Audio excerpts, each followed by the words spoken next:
if you buy an ounce of gold today and you hold it 100 years, you can go to it every day and you can coo to it and you can caress it and you can fondle it and 100 years from now you'll have 1 ounce of gold and it won't have done anything for you in between.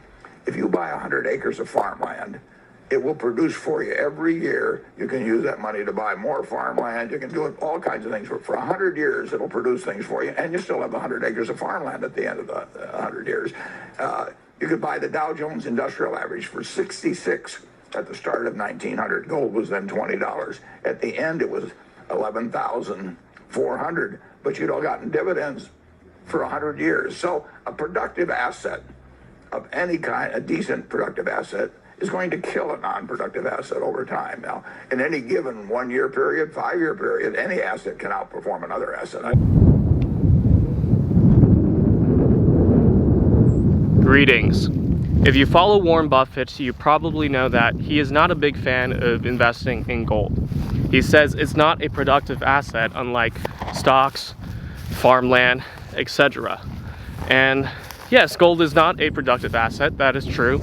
But neither is the US dollar, neither is the British pound, neither is the Chinese yuan, neither is the European euro, or whatever currency. But you would still hold those currencies when you need to store value. And that is what gold really is. It's a store of value, and in a sense, it is money.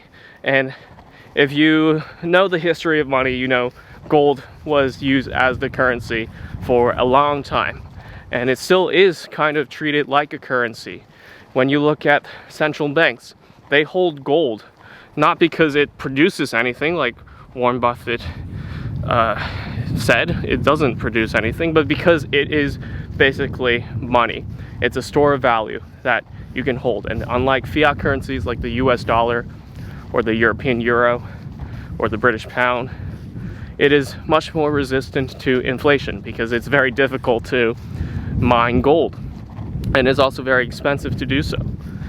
And unlike these paper money currencies, gold does have value outside of its monetary uses because it is highly prized in jewelry, and there's a lot of other commercial and industrial demand for it.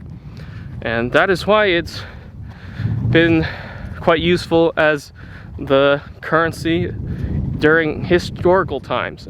But now we all have these fiat currencies, and currently they are experiencing some problems with inflation. Or actually not some problems, they are experiencing a major problem with inflation.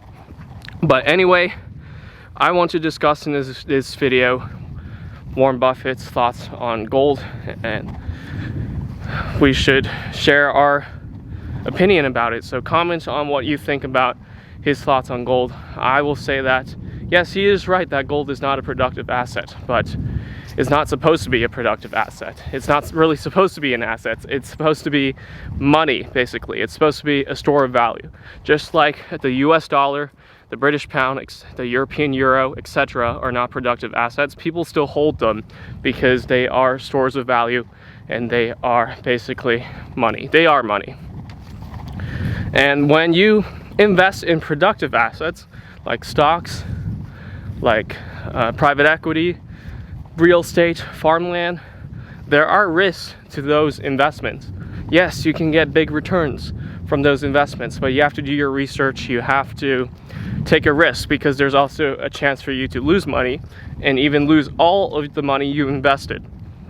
And that is why it is also good to hold stores of value like gold, like these fiat currencies as well, US dollars, European euros, etc.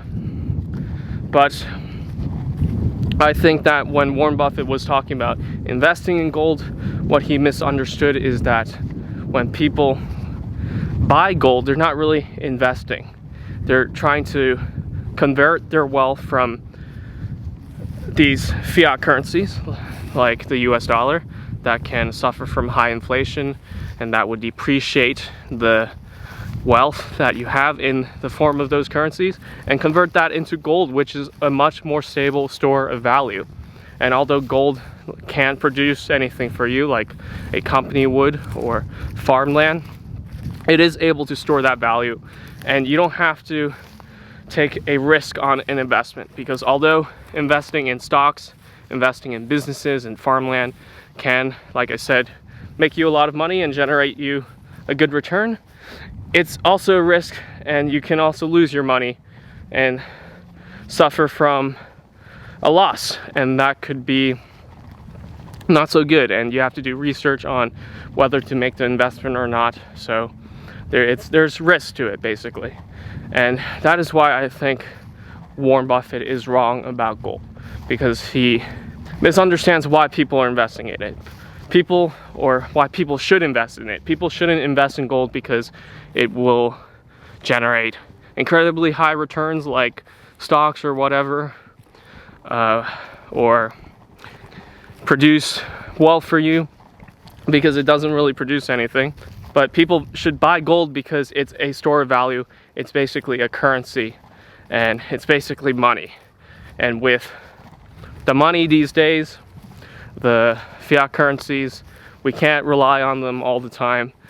They suffer from inflation. They're manipulated by central banks, and the value of your wealth in the form of these fiat currencies can be depreciated because of that, because of money printing, because of government policies. And that is why people like to buy gold, because it's a more stable store of value. It's a more stable store of wealth. It's not meant to produce anything for you. It's meant to store your wealth. And when you do find good investment opportunities in stocks, in businesses, in real estate, in farmland, etc., then yes, go ahead and invest in those. But when you haven't found those, and you're not going to, let's say, blindly invest in whatever people tell you to invest in, you should do your research, then you should store your wealth. And I think gold is a good store of wealth because it doesn't suffer from the inflationary problems of fiat currencies. So thank you for watching. I hope you enjoyed this video. If you did, make sure to like the video and comment your thoughts. I want to hear what you think about my thoughts on gold and Warren Buffett's thoughts on gold, and maybe we can generate some discussion in the comment section. Also, subscribe to my channel. If you're new, we make videos about business, money, and self-improvement, and I try to help people succeed in business, in their finances, and in life in general. So if you want more helpful content and more enlightening content, then subscribe to this channel. And all of these actions help me and helps the video with the YouTube algorithm, so we can spread this knowledge and help more people succeed. Thank you for watching once again, and I'll see you guys in the next video.